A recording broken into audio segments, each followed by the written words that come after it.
द्वितीय विश्व युद्ध 1939 से 1945 तक चलने वाला एक विश्व स्तरीय युद्ध था।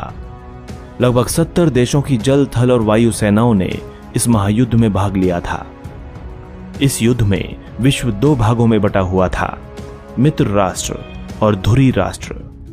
इस युद्ध के दौरान पूर्ण युद्ध का मनोभाव प्रचलन में आया, क्योंकि इस युद्ध में लिप्त सारी महाशक्तियों ने अपनी आर्थिक, औद्योगिक तथा वैज्ञानिक क्षमता इस युद्ध में झोंक दी थी। इस युद्ध में दुनिया के अलग अलग देशों के लगभग 10 करोड़ सैनिकों ने हिस्सा लिया था तथा यह मानव इतिहास का सबसे घातक युद्ध साबित हुआ।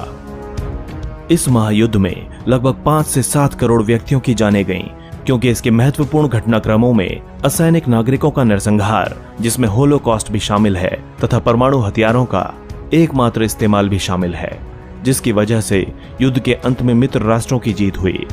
इसी कारण यह मानव इतिहास का सबसे भयंकर युद्ध था।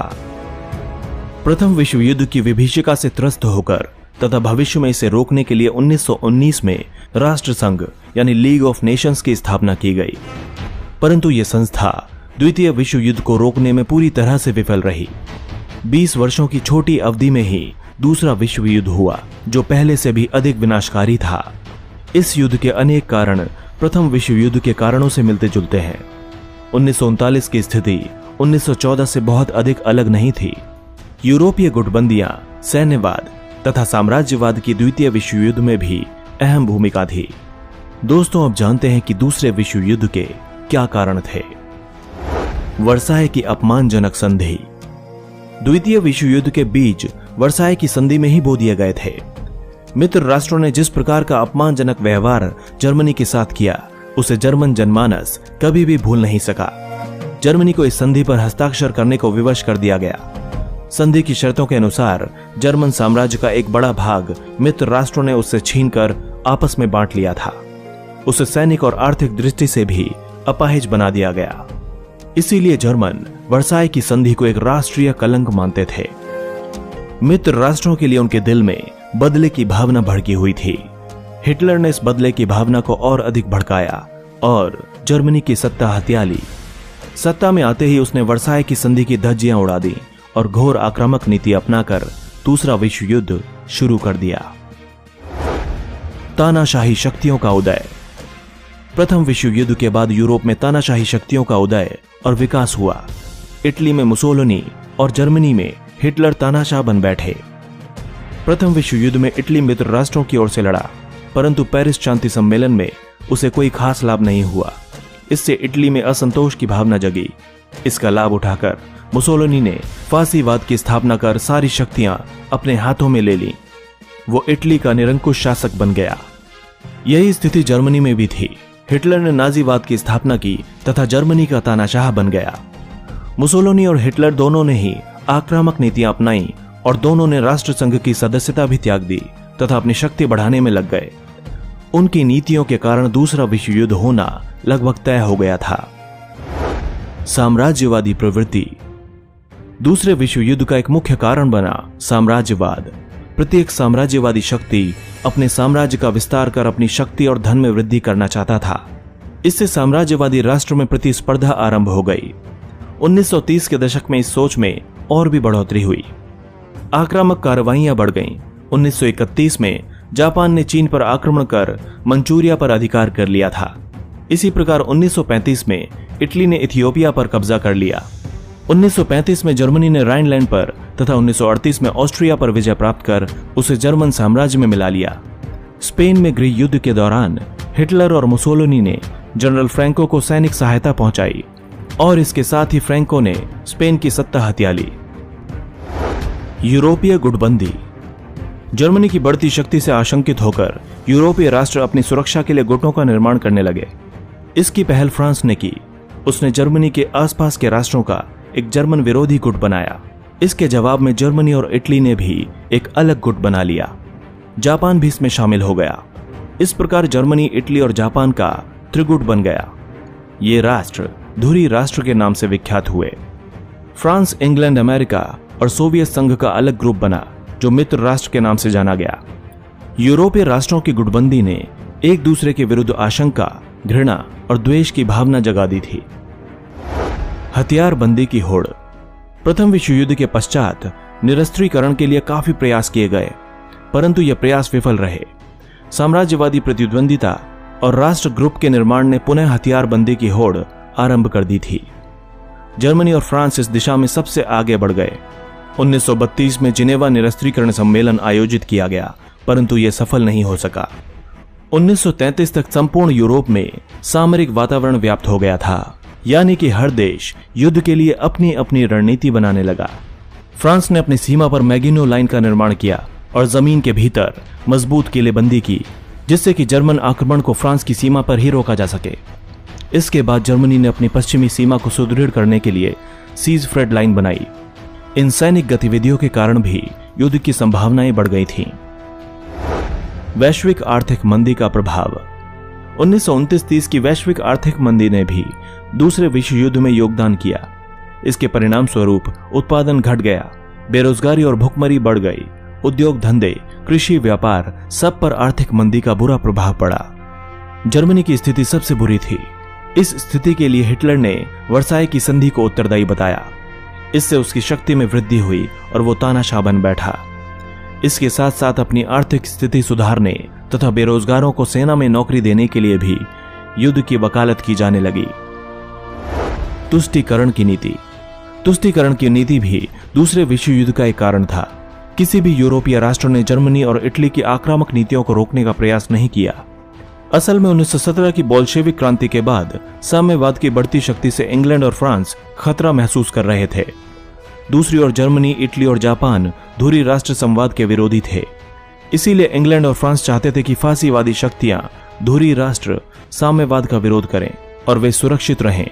इस तुष्टीकरण की नीति की प्रतिमूर्ति ब्रिटिश प्रधानमंत्री चैम्बरलेन था। इसीलिए जर्मनी, इटली, जापान और स्पेन के मामलों में इंग्लैंड और फ्रांस ने हस्तक्षेप नहीं किया। इससे फासीवादी शक्तियों के हौसले और भी बढ़ गए। म्यूनिख समझौता। चेकोस्लोवाकिया पर जर्मनी की निगाहें लगी थीं। चेकोस्लोवाकिया जर्मनी के लिए औद्योगिक और सामाजिक दृष्टिकोण से काफी महत्वपूर्ण था। इसीलिए हिटलर ने चेकोस्लोवाकिया के एक भाग सुडेटनलैंड पर अपना दावा पेश किया। यहां अस्त्र शस्त्र बनाने का बड़ा कारखाना था।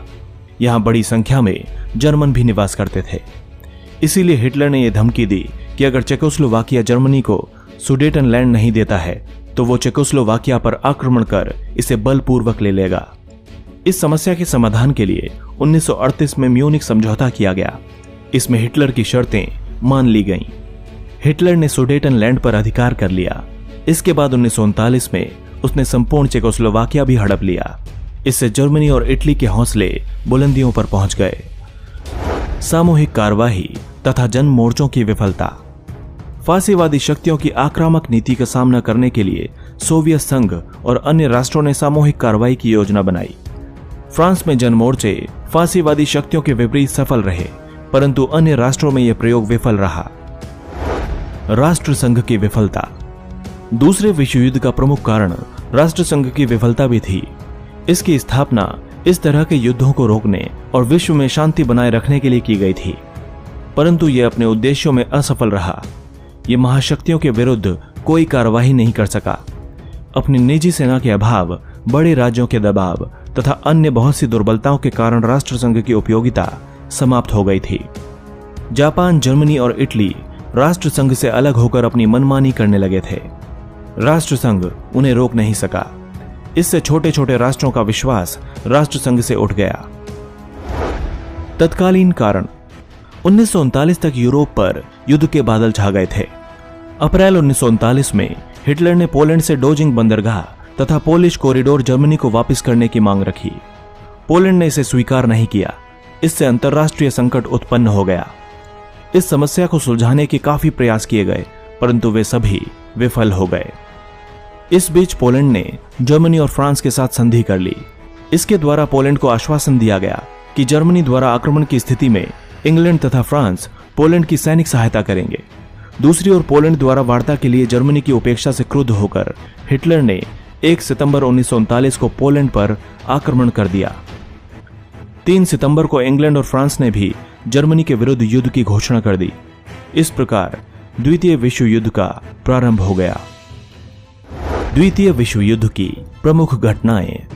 1 सितंबर 1939 को पोलैंड पर जर्मन आक्रमण के साथ ही द्वितीय विश्व युद्ध का बिगुल बज उठा। जल्दी ही इंग्लैंड और फ्रांस ने भी जर्मनी के विरुद्ध युद्ध की घोषणा कर दी। उधर जर्मनी ने पोलैंड पर अधिकार कर लिया। 1 सितंबर 1939 से 9 अप्रैल 1940 तक का काल नकली युद्ध अथवा फोनी वॉर का काल माना जाता है, क्योंकि इस अवधि में युद्ध की स्थिति बने रहने पर भी कोई वास्तविक युद्ध नहीं हुआ था।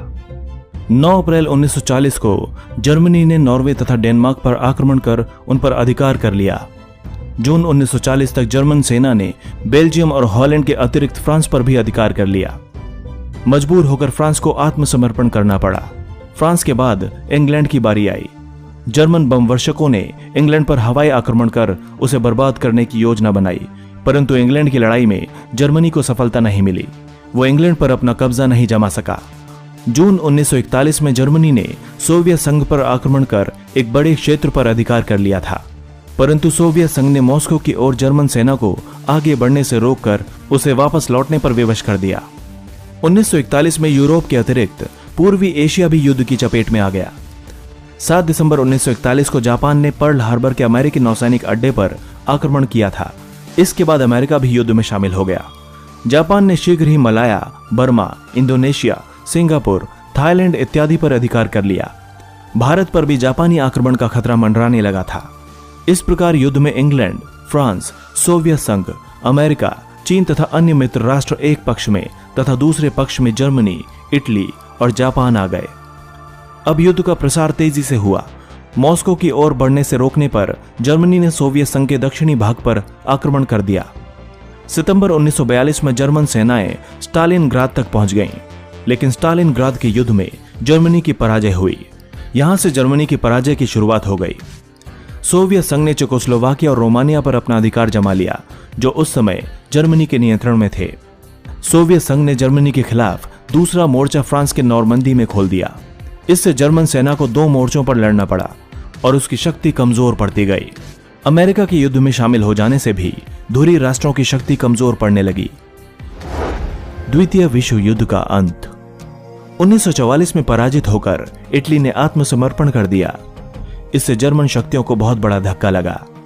स्टालिनग्राद के युद्ध में जर्मनी को परास्त कर सोवियत सेना आगे बढ़ते हुए बर्लिन तक पहुंच गई।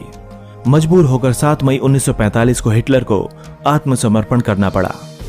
6 और 9 अगस्त 1945 को अमेरिका ने जापान के हिरोशिमा और नागासाकी पर परमाणु बम गिराकर उन्हें पूरी तरह बर्बाद कर दिया। लाखों की संख्या में निर्दोष नागरिक मारे गए।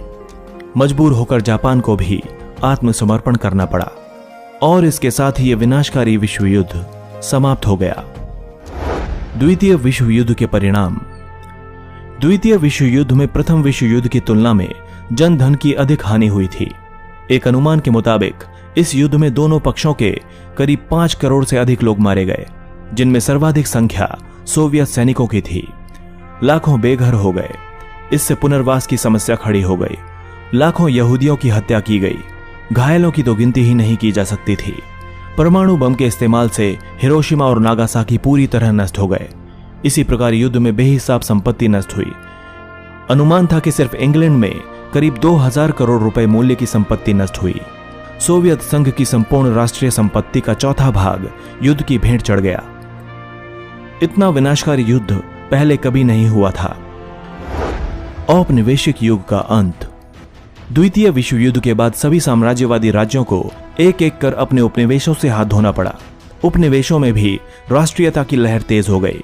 स्वतंत्रता आंदोलन तेज हो गए। इसका परिणाम यह हुआ कि एशिया के अनेक देश यूरोपीय दासता से मुक्त हो गए। यूरोपीय राष्ट्रों की शक्ति और साधन इतने कमजोर हो गए कि वे उपनिवेशों पर अपना कब्जा जमाए रखने में सक्षम नहीं रहे। इसीलिए बर्मा और मलाया इत्यादि देश स्वतंत्र हो गए। 1947 में भारत भी अंग्रेजों की गुलामी से मुक्त हो गया। फासीवादी शक्तियों का सफाया। युद्ध में पराजित होने के बाद धुरी राष्ट्रों के बुरे दिन आ गए। जर्मन साम्राज्य का एक बड़ा भाग उससे छिन गया। इटली को भी अपने सभी अफ्रीकी उपनिवेश खोने पड़े।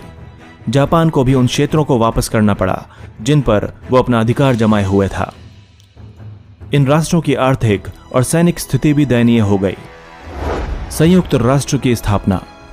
द्वितीय विश्व युद्ध के बाद एक अंतर्राष्ट्रीय संगठन की स्थापना जरूरी हो गई थी। जिससे कि विश्व शांति बनाई जा सके एवं भविष्य में दोबारा इस प्रकार के विनाशकारी युद्ध न हो। अमेरिका की पहल पर 24 अक्टूबर 1945 को संयुक्त राष्ट्र संघ की स्थापना की गई। दोस्तों, इसी तरह की इंटरेस्टिंग और इन्फॉर्मेटिव वीडियोस देखने के लिए हमारे चैनल हिस्टोरिक हिंदी को आज ही सब्सक्राइब करें और बेल आइकन को दबाना ना भूलें।